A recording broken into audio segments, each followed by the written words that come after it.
আজকে আমি যে ঘটনাটি শেয়ার করব সেটা 2008 সালের নভেম্বর মাসের। সেদিন ছিল মঙ্গলবার। আমার এক ফ্রেন্ড কিছু ভৌতিক বিষয়ে বিরক্ত হয়ে কবিরাজের সন্ধান করছিল। অবশেষে খোঁজ নিয়ে জানতে পারলাম আমাদের ইউনিয়নের প্রায় 5 কিলোমিটার দূরের একটা গ্রামে এক হিন্দু তান্ত্রিক আছে। সারাদিন অফিস করে বিকাল 5টার দিকে রওনা হলাম সেই তান্ত্রিকের বাড়ির উদ্দেশ্যে। রিকশাওয়ালা এক অজপাড়া গ্রামের বাজারে নিয়ে গেলেন। আরও প্রায় 1 কিলোমিটার পথ হেঁটে যেতে হবে।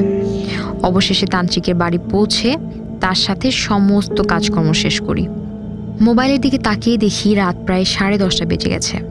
তান্ত্রিকের বাড়ি থেকে বিদায় নিয়ে বের হই বাড়ির উদ্দেশ্যে। ওই এলাকায় এক ফ্রেন্ড আমাদেরকে পথ দেখিয়ে দেয়, বলে এই রাস্তা ধরে হেঁটে গেলেই সামনেই মেন রোড পড়বে, গাড়ি পাওয়া যাবে, চলে যেতে পারবে। আমি আর আমার সাথে আরেকজন ছিল আমার ফ্রেন্ড, দুজন হাঁটা শুরু করি। অজপাড়া গ্রামের পথ, কাঁচা রাস্তা ধরে হাঁটছি। রাস্তার দুই পাশে ধানের জমি আর দূরের জঙ্গল ছাড়া কিছুই চোখে পড়ছিল না। বেশ কিছু দূর হেঁটে যাওয়ার পর দেখতে পাই রাস্তা তিন দিকে চলে গেল। তখন সেই এলাকার ফ্রেন্ডকে ফোন দিয়ে বললাম, রাস্তা তো 3টা, কোন দিকে যাব? সে জবাবে কিছুটা বিরক্ত নিয়ে বলল, ভাই আমাদের এই রাস্তায় তো 3 রাস্তা বলতে কোনো জায়গা নেই, কোন দিকে গেছো তুমি?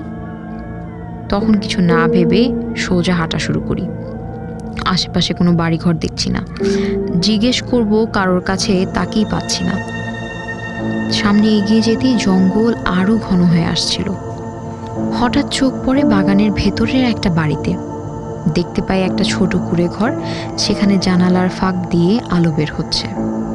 বাড়ির সামনের দিকটা মরা কলাপাতা দিয়ে বেড়া দেওয়া। তেমন কিছু না ভেবেই আমরা বাড়িতে ঢুকি দুজন, এবং বাহির থেকে ডাক দিই বাড়িতে কেউ আছে কিনা। কোনো রেসপন্স পাচ্ছিলাম না। তখন আমার সাথে থাকা ফ্রেন্ডটা জানলা দিয়ে উকি দেয় এবং চমকে উঠে আমাকে বলে, এখান থেকে চল দ্রুত। আমি ভয় পাওয়ার কারণ জিজ্ঞেস করলে সে বলে, তুমি দেখো একবার। যেই না আমি জানালা দিয়ে উকি মেরেছি, আমি দেখতে পাই অর্ধগলিত একটা লাশ মাটিতে পড়ে আছে। পুলিশ ঝামেলা হতে পারে ভেবে আমরা সেখান থেকে তাড়াতাড়ি বেরিয়ে আসি এবং দৌড়াতে থাকি রাস্তা দিয়ে। কিছু দূর দৌড়ানোর পর আমরা দুজনই হতবাক। ঘুরে ফিরে আবারও সেই বাড়ির সামনেই আমরা এসে পৌঁছালাম। সেই এলাকার ফ্রেন্ডকে আবার ফোন দিলাম, বললাম যে ভাই আমরা বর্তমানে যে কোথায় আছি বলতে পারছি না, ব্যাপারটা খুব অদ্ভুত লাগছে, তুমি একটু এগিয়ে আসো রাস্তা দিয়ে। সেই ফ্রেন্ডটা বলল, তুমি সোজা রাস্তা ধরে হাঁটতে থাকো, সামনে একটা ব্রিজ পড়বে, আমি এগিয়ে আসছি। আমরা দুজন হাঁটতে থাকি সামনের দিকে। কিছু দূর যেতে সত্যি একটা ব্রিজ দেখতে পাই। অন্ধকারে আবছা আলোয় দেখতে পাই কেউ একজন দাঁড়িয়ে আছে সেখানে। আমাদেরকে ডাক দিয়ে বলল, এই যে এখানে। ব্রিজের কাছে যেতে মোবাইলের আলোতে দেখতে পাই সেখানে কেউ নেই। তখন ব্যাপারটা পরিষ্কার হয়ে যায় আমাদের কাছে। কোনো কিছু না ভেবে দুজনে আবার হাঁটতে থাকি। কিছুক্ষণ পর আমার সেই ফ্রেন্ডটার সাথে রাস্তায় দেখা হয়। আমাদেরকে পথ দেখিয়ে মেন রোডে উঠিয়ে দেয়।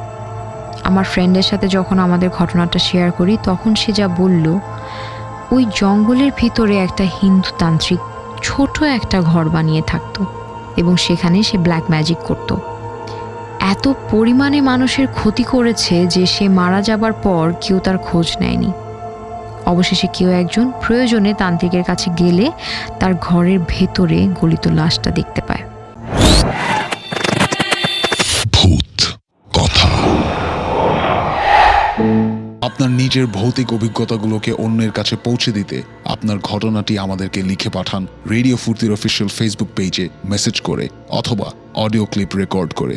আমাদেরকে ইমেল করেও পাঠাতে পারেন ভূতকথা@radiofurti.fm।